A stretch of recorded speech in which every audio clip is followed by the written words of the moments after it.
नमस्कार दोस्तों, द टाइटेड में आपका स्वागत है। आज हम लोग चर्चा करेंगे कि बीजेपी का जो इस लोकसभा में नारा है, इस बार 400 पार, इस पे बीजेपी कितना खरा उतरेगी, तो इस पर हम लोग आज चर्चा करेंगे। आज के हम विश्लेषक जो हमारे साथ हैं, उनका नाम सुमन सिक्कम जी हैं। ये हम लोगों को एनालिसिस करके बताएंगे कि बीजेपी का जो ये नारा है, इस पर ये कितना खरा उतरेगी। स्टेट वाइज हम लोग अभी देखेंगे।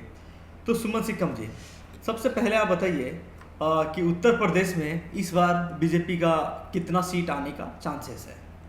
नमस्कार। सबसे पहले इस बार जो बीजेपी एक नैरेटिव सेट किया थी कि इस बार 400 पार, यह एक स्लोगन सुन करके विपक्षी खेमा डर गए और वो कहीं न कहीं प्रचार हो या और एक गठबंधन बनाने में वो डरे हुए थे और एक साथ आने की तैयारी कर रहे थे, लेकिन आ नहीं पाए जितना आना चाहिए था, क्योंकि उससे पहले ममता बनर्जी साथ थी, नीतीश कुमार साथ थे, लेकिन ये खेमा टूट गई।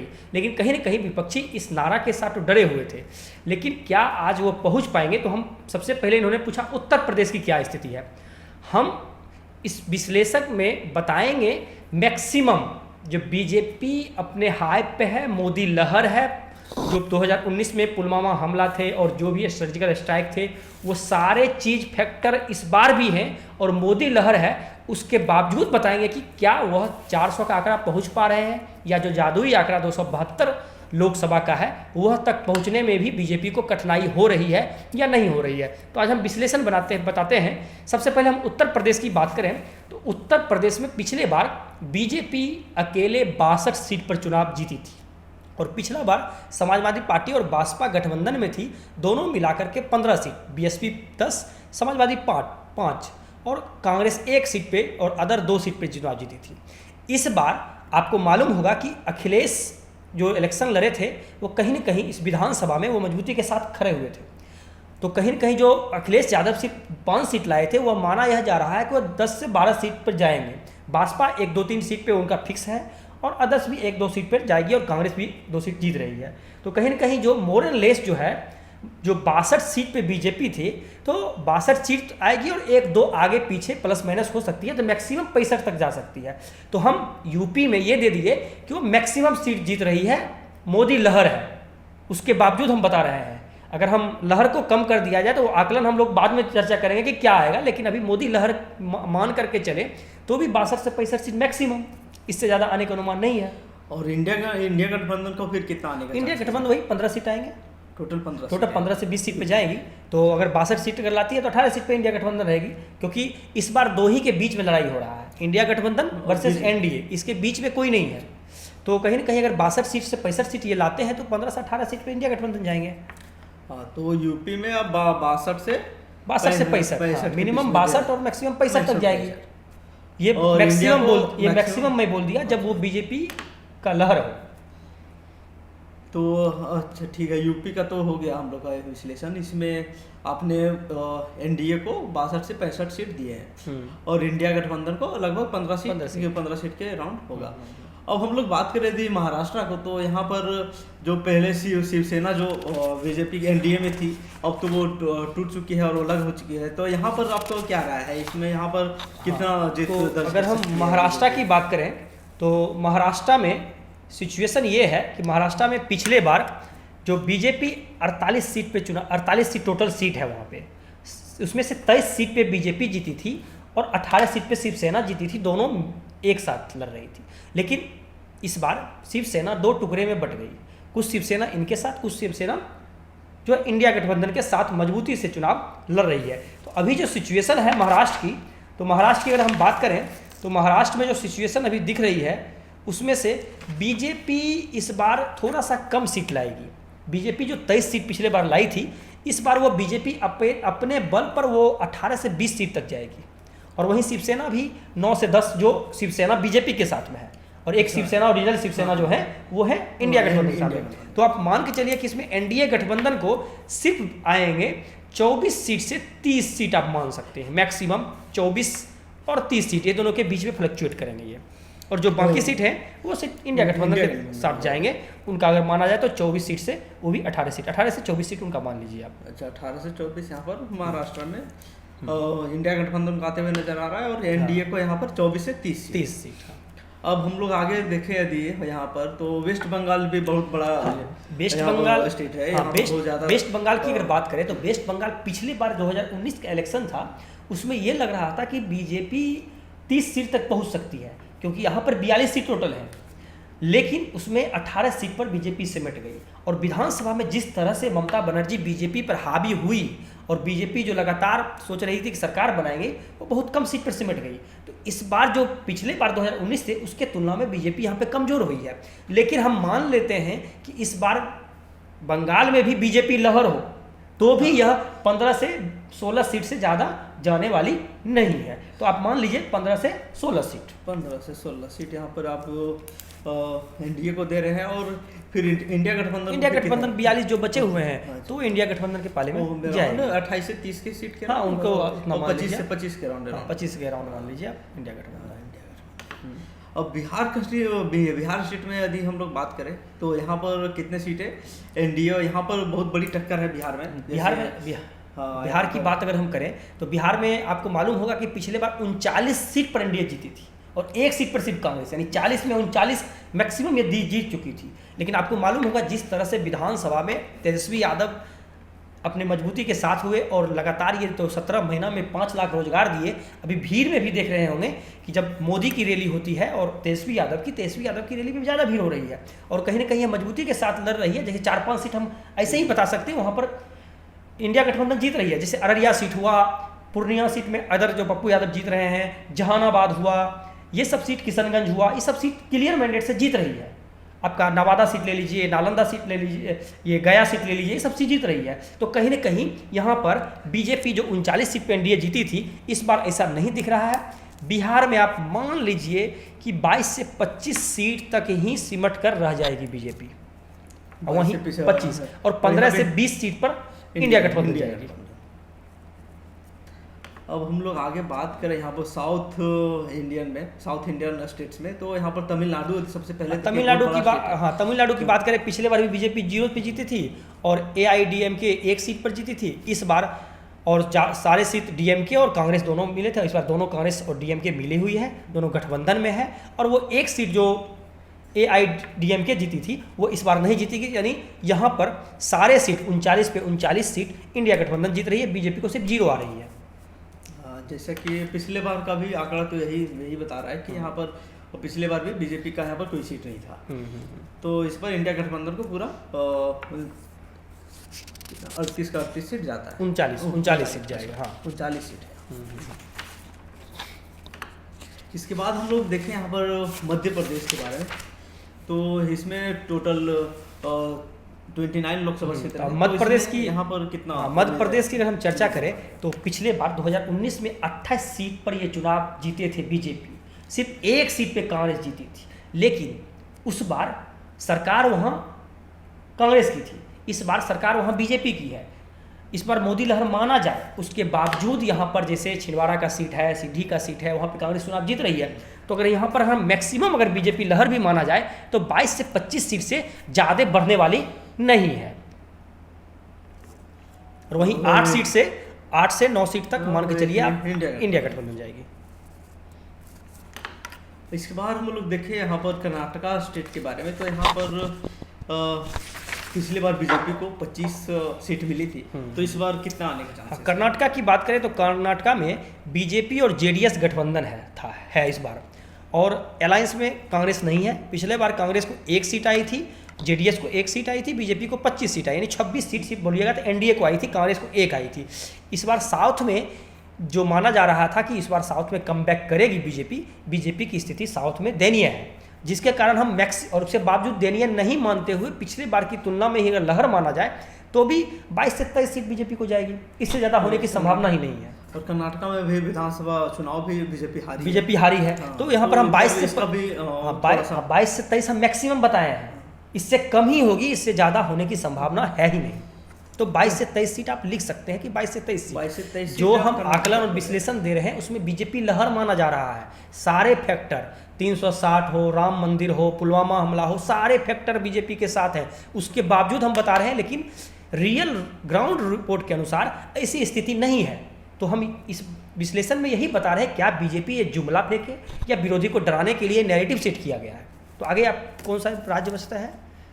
आगे हम लोग अभी गुजरात के बारे में बात करेंगे। यहाँ पर तो बीजेपी का गढ़ माना जाता है, तो यहाँ पर आपका क्या राय है? अगर हम गुजरात की बात करें तो गुजरात में 26 सीट है। पिछले बार ये 26 के 26 सीट चुनाव जीत गई थी।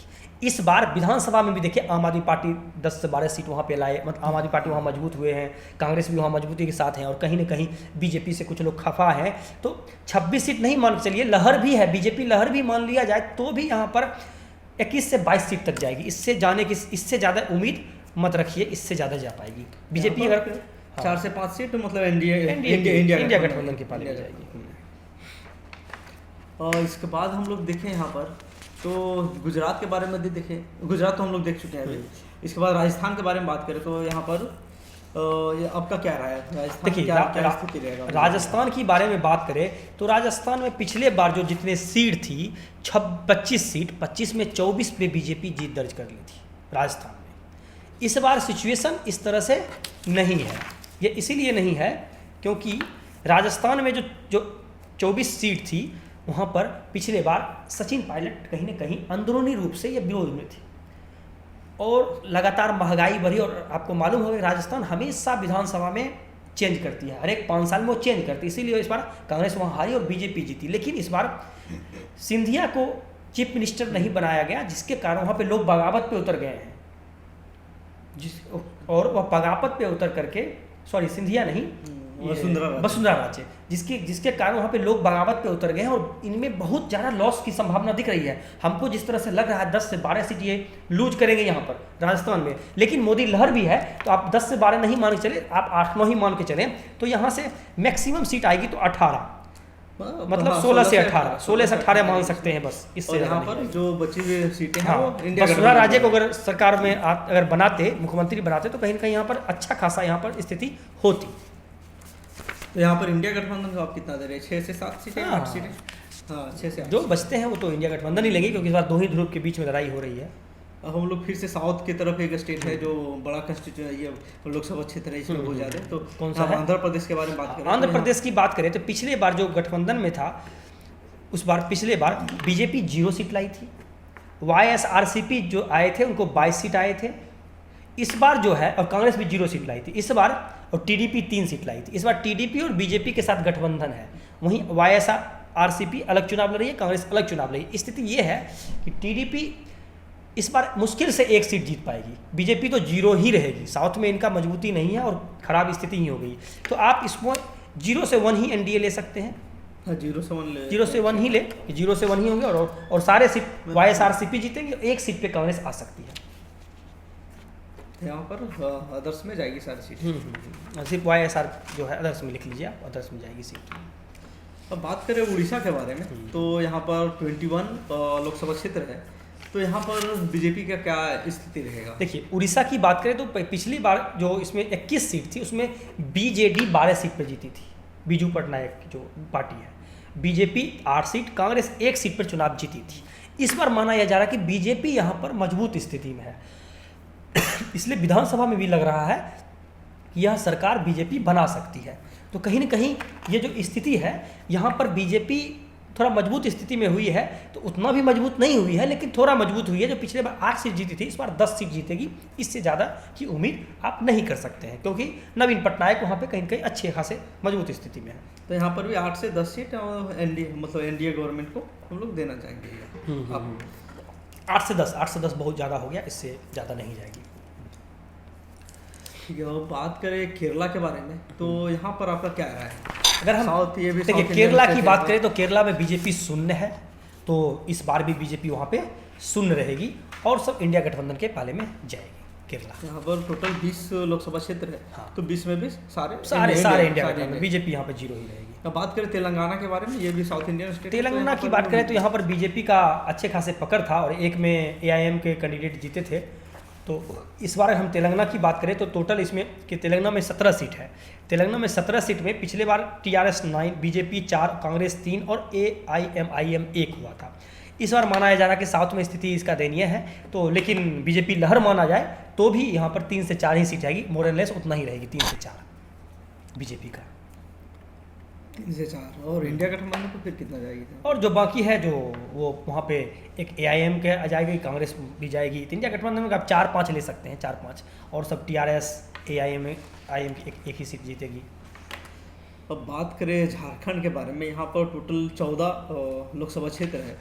तो यहाँ पर बीजेपी पिछले बार 11 सीट पर जीत दर्ज की थी। तो इस बार अभी तो वहाँ पर इंडिया गठबंधन का जो एक मजबूत दावेदार है उसमें तो ये झारखंड की बात करें तो झारखंड पिछले बार लगभग बीजेपी का गवर्नमेंट थी, वहाँ पे सरकार थी, और झारखंड में 11 सीट पर बीजेपी, 1 पे कांग्रेस, 1 पे JMM, 1 पे अदर प्रत्याशी जीते हुए थे। इस बार यहाँ पर लगातार मजबूती के साथ हेमंत सोरेन लड़ रहे हैं, और कहीं न कहीं उनको जेल हो जाने के कारण वहाँ पर जो समुदाय है उनको सांत्वना वोट मिल रहा है। इमोशनल कार्ड खेलने में भी उनकी बीवी इस बार सफल रही है और कहीं न कहीं मजबूत हुए हैं। लेकिन उसके बावजूद माना जाए कि ये सब लहर कोई काम का नहीं है, बीजेपी लहर ही है, तो भी यहाँ पर 7 से 8 सीट से ज़्यादा बीजेपी को नहीं जाएगी। तो झारखंड में आप 7 से 8 मान सकते हैं। बाकी सब जो बचे हैं वो सब इंडिया गठबंधन। हाँ, यहाँ पर इंडिया गठबंधन, अदर्स की कोई इसका भी मतलब 7 से 8 यहाँ पर दोनों को बराबर जाते हुए नजर आ रहा है। अब बात करें असम के बारे में, तो यहाँ पर आपका क्या राय है? असम की बात करें तो बीजेपी का गवर्नमेंट है, यहाँ पर 14 सीट है। असम में मान के चला जाए कि मोर एंड लेस उतना ही रहेगा। वैसे उस साइड के एरिया में सिक्किम की जो घटना हुई थी उससे बीजेपी से लोग खपा है, लेकिन असम में चीफ मिनिस्टर, इसलिए आप मान लें 8 से 9 सीट वहाँ पे रहेगी बीजेपी की। 8 से 9 सीट यहाँ पर बीजेपी को जाते हुए नजर आ रहा है। 8 से 9 सीट बीजेपी को। अब बात करें यहाँ पर पंजाब के बारे में, तो यहाँ पर 13 लोकसभा क्षेत्र है, जहाँ पर पिछले बार दो ही पे बीजेपी जीत दर्ज की थी। तो यहाँ पर आपका क्या राय है? यहाँ पर कितना 13 सीट था, जिसमें ये उस बार कांग्रेस की सरकार थी, इस बार आम आदमी पार्टी की सरकार है, और कांग्रेस और आम आदमी पार्टी बंगाल इंडिया गठबंधन में है, लेकिन वहाँ पर पंजाब में अलग अलग लड़ रहे हैं। अच्छा। लेकिन उसकी कोई बात नहीं है, वहाँ पर आम आदमी पार्टी और कांग्रेस मजबूत स्थिति में इस बार है। और यहाँ पर जो बीजेपी पिछले बार 2 सीट जीती थी, इस बार 0 से 1 सीट आएगी, मैक्सिमम 1 सीट आएगी, उससे ज़्यादा आने की संभावना नहीं है। और आम आदमी पार्टी जीत के आए या कांग्रेस जीत के आए, दोनों सब बाद में इंडिया गठबंधन ही बने। तो कहीं ना कहीं यहाँ पर माना जाए कि वहाँ पर पंजाब में 0 से 1 सीट पे NDA रहेगी। बाकी जो बचा वो इंडिया गठबंधन में अल्टीमेटली जाएगा, सब वही जाएगा। यहाँ पर अब देखिए, अब छत्तीसगढ़ भी कुछ बड़ा ही राज्य है। यहाँ पर 11 टोटल लोकसभा सीट है। छत्तीसगढ़ की अगर हम छत्तीसगढ़ की बात करें तो छत्तीसगढ़ में 11 लोकसभा सीट है। 11 लोकसभा में बीजेपी 9, कांग्रेस पे 2 चुनावी मैदान में चुनाव जीते थे। इस बार छत्तीसगढ़ में गवर्नमेंट बदल गया, गवर्नमेंट वहाँ पर आ गई बीजेपी की। लग रहा था कि लहर यहाँ पर कांग्रेस की है, लेकिन बीजेपी की आ गई। तो आप लेकिन अभी मजबूत स्थिति में है वहाँ पर। जैसे बस्तर से चीफ मिनिस्टर खुद चुनाव लड़ रहे हैं, तो वो सीट श्योर रूप से निकालेंगे। तो इसी तरह से यहाँ पर छत्तीसगढ़ माना जाए 5 से 6 सीट NDA को जाएगी, इससे ज़्यादा होने की संभावना नहीं है। इसके बाद हम लोग हरियाणा के बारे में बात करें तो हरियाणा में 10 सीट है। हरियाणा में टोटल 10 सीट है, 10 पे 10 बीजेपी जीती थी। इस बार हरियाणा में चुनाव बीजेपी हार रही है और इनकी स्थिति यहाँ पर दयनीय मानी जा रही है। तो यहाँ पर लेकिन वो मैक्सिमम सीट भी अगर लाती है तो 6 से 7, इससे ज़्यादा होने की संभावना नहीं है। तो 6 से 7 सीटें हरियाणा में बस बाकी सब इंडिया गठबंधन में जाता है। इसके बाद दिल्ली में देखिए 7 सीट है। 7 में 7 सीट जीती थी पिछले बार कौन? बीजेपी। इस बार वहाँ पर आम आदमी पार्टी और कांग्रेस गठबंधन में चुनाव लड़ रही है। 4 पे आम आदमी पार्टी और 3 पे कांग्रेस चुनाव लड़ रही है। और जिस तरह से कन्हैया कुमार को उतार करके मनोज तिवारी के अगेंस्ट में कांग्रेस ने एक पासा पलटा फेंका है, वो कहीं कहीं कारगर साबित हो रही है। और दोनों गठबंधन में है, दोनों गठबंधन होने के कारण वहाँ पे लग रहा है बीजेपी 3 से 4 सीट जीत पाएगी मैक्सिमम। जब हम मैक्स बोलते हैं तब, वैसे 0 भी हो सकती है वहाँ पे दिल्ली में, क्योंकि अरविंद केजरीवाल को जेल में दे दिया, मनीष सिसोदिया जो एजुकेशन में काम कर रहे थे उनको जेल दे दिया, इसके कारण लोग वहाँ पे खपा है, क्योंकि एजुकेशन में मनीष सिसोदिया बहुत अच्छा काम कर रहे थे। तो 0 से भी सीट जा सकती है, लेकिन हम नहीं मानते हैं वो सब फैक्टर नहीं काम करके बीजेपी का ही फैक्टर काम कर रही है। लेकिन गठबंधन का जो वोट है वो तो आएगा ही ना। वही अगर सिर्फ माना जाए तो यहाँ पर 3 से 4 सीट, इससे ज़्यादा वहाँ पे होने की संभावना नहीं है। बाकी जो बचा वो इंडिया गठबंधन की जाएगी। अब जम्मू एंड कश्मीर के बारे में बात जम्मू एंड कश्मीर में 3 सीट है, तीनों पे बीजेपी जीती थी। इस बार भी 2 से 3 मानिए, 1 अदर जा सकती है, लेकिन 2 से 3 मैक्सिमम जा सकती है जम्मू कश्मीर में। यहाँ पर अब देखिए उत्तराखंड के बारे में, तो यहाँ पर टोटल 5 लोकसभा सीटें हैं। उत्तराखंड में 5 सीट है। उत्तराखंड में 1 से 2 सीट बीजेपी हार रही है, तो आप 2 से 3 सीट ले सकते हैं कि बीजेपी यहाँ जीत रही है। अब देखिए हिमाचल प्रदेश में भी बात करें, यहाँ पर total 4 seat. Himachal Pradesh 4 seat की बात करें तो हिमाचल प्रदेश में 4 सीट पे पिछले बार बीजेपी 4 सीट पे जीत दर्ज कर ली थी। इस बार यहाँ पर 1 सीट श्योर हारने की संभावना है, तो आप यहाँ 2 से 3 ले सकते हैं इनका। अरुणाचल प्रदेश, अरुणाचल प्रदेश की अगर बात करें तो अरुणाचल प्रदेश में 2 सीट है और बीजेपी कितने जीती थी? अरुणाचल प्रदेश 2 में 2 बीजेपी जीत गई थी। इस बार भी 2 सीट बीजेपी जीत जाएगी यहाँ पे। मणिपुर का तो मणिपुर दोनों सीट बीजेपी हार रही है, मणिपुर दोनों हार रही है। अब गोवा, गोवा 1-1 के बराबरी पे रहेगी, 1 बीजेपी जीतेगी, 1 ये कांग्रेस जीतेगी। पिछले बार भी यही सिचुएशन था। त्रिपुरा में, त्रिपुरा बीजेपी हार रही है, 0 सीट। जो भी उस साइड सिक्किम की साइड का एरिया है वो एरिया में बीजेपी की स्थिति कमजोर है। सिर्फ असम में बोल सकते हैं कि सही स्थिति है, लेकिन इसके अलावा त्रिपुरा हो, मणिपुर हो, सिक्किम हो, सारे में स्थिति इनका कमजोर माना जा रहा है। इधर एनडीए गवर्नमेंट को बहुत कम ही सीट, जो भी सीट है, जो सीट 1-2 सीट जीती थी वो भी खत्म हो जाएगी। तो त्रिपुरा पिछले बार बीजेपी 2 सीट जीती, 0 सीट ले लीजिए। मेघालय 2 सीट है टोटल यहाँ पर। मेघालय आप माना जा सकता है कि 1 बीजेपी उसे भी 0 थी, इस बार भी 0 ही रहेगी और कांग्रेस 2 पे जाएगी। अंडमान एंड निकोबार, उसमें कांग्रेस जीतेगी। दादर नगर हवेली, लिखते जाइए, आप लिखते भी जाएं ताकि आपको लिखते जा रहे। तो उसके बाद दादर नगर हवेली में ही मान चलिए कांग्रेस जीतेगी, BJP 0। Daman and Diu, BJP 0। Sikkim, Lakshadweep सब में बीजेपी 0, सब में लगभग बीजेपी और इधर 0 ही आएगा। बस। तो यहाँ पर हम लोग देखें यदि टोटल जोड़ के, नहीं अभी चंडीगढ़ बचा है ना, चंडीगढ़ में एक चंडीगढ़ जीत जाएगी बीजेपी, चंडीगढ़ बीजेपी जीत जाएगी। चंडीगढ़ में उम्मीद है कि बीजेपी, पांडिचेरी भी बीजेपी जीत जाएगी, पांडिचेरी भी जीत सकती है, नागालैंड हार जाएगी, मिजोरम हार जाएगी, बीजेपी 0-0 ले लें। तो यहाँ पर टोटल यदि सीट हम लोग जोड़े तो लोग का इस विश्लेषण के अनुसार यहाँ पर यदि हम लोग देखें तो टोटल जो एनडीए का जो सीटें आ रही है वो टोटल 288 सीटें आ रही है मैक्सिमम, जो हम लोग मैक्सिमम लिमिट यदि हम लोग ले रहे हैं तो, और यदि मिनिमम की ओर जा रहे हैं तो 250 से 258 के बीच में ही ये लटक जा रही है। तो सुमन सिकम जी कहाँ पर? तो एक्चुअली क्या है, ये 258 भी मिनिमम नहीं है, ये हम लोग जो भी 258 से 288 के बीच में जो सीट दिए हैं वो भी मैक्सिमम है जब मोदी लहर इंडिया में माना जा रहा है तब। यानी अगर पूरा मोदी लहर काम कर गया तो 288 सीट जाएगी। लेकिन आप लोग को मालूम होगा कि इस बार मोदी लहर नहीं है, लोग वोट डालने के लिए नहीं जा रहे हैं। कहीं ना कहीं यही चिंता का विषय बीजेपी के लिए भी बना हुआ है कि आखिर मेरा कोर वोटर वोट देने क्यों नहीं जा रहा है। तो ये 288 भी हम तब बोले जब सारे फैक्टर काम कर रहे हैं, राम मंदिर, 360, पुलवामा और बीजेपी और जो विपक्ष है वो धाराशाही है, वो अपना प्रचार भी नहीं कर रहे, तब बता रहे हैं। तो ये 258 भी मैक्सिमम, 258 से 288 ये मैक्सिमम सीट है। तो आप समझ सकते हैं कि ये 250 का भी आंकड़ा पार करना इनके लिए मुश्किल है। इसलिए राहुल गांधी लगातार बोल रहे हैं कि इस बार जो हम 10 दिन पहले 180 सीट बीजेपी का सोचे थे, इस बार ये 150 तक सिमट जाएंगे। और आपको मालूम होगा कि राहुल गांधी कुछ बात ऐसे बोल जाते हैं जो आने वाले समय में वो सही हो जाते हैं। बहुत सारे इतने बड़े फैमिली से हैं तो इतने बड़े विषय जानकार रहे हैं, तो वो उनके बातें सच होती है कभी कभी। तो इसलिए ये जो हमारा जो विश्लेषण का यही तात्पर्य है कि जो बीजेपी लगातार बोलती रही कि इस बार 400 पार, ये वही जुमला के बराबर है जो कि 15 लाख सारे अकाउंट में आएंगे, ताकि लोग जिस तरह से खुश होकर के बीजेपी के तरफ गए और मूव किए, उनको वोट दिए।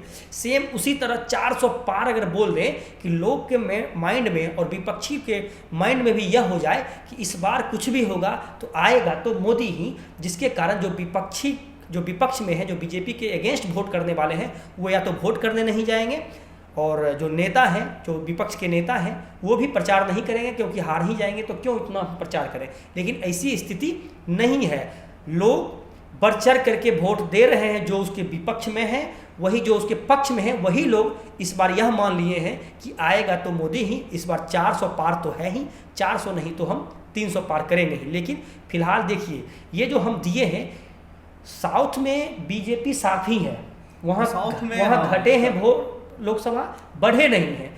नॉर्थ में पिछले बार ही मैक्सिमम सीट जीत चुके थे, वह यहाँ पे घटे हैं। आप ऐसा तो नहीं है कि जहीं पे जैसे बिहार में 40 सीट है, आप 39 जीते हैं तो 50 सीट हो जाएंगे, आप उसके नीचे ही रहेंगे।